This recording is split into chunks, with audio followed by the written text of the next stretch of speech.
Kjo gru ka fitu loto, jo një herë, jo 2 herë, po 4 herë. Për shumë njerëz kjo mundet me u duke pa mundur, po sekreti s'është te fati, po te matematika. Kjo e ka pas një doktoratur në matematik edhe ka kalu vite duke studiu probabilitetin, shpërndarjen e biletave edhe gabimet e vogla që fshihen brenda disa lotarive shtetërore. Në vend që me ble bileta rastisht, ajo ka investu veç kur numrat kanë pas kuptim. Sipas teorisë së probabilitetit, siç e shpjegon Kahneman, shumica e njerëzve mendojnë në mënyrë impulsive.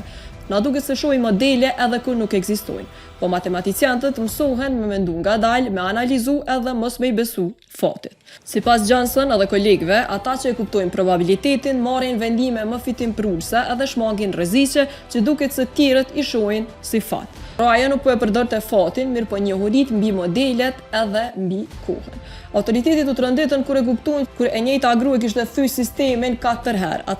Ata e hetuan po zgjatën mashtrim. Ajo nuk e ka thy asnjë ligj, veç e ka kuptu sistemin ma mirë se krejt na.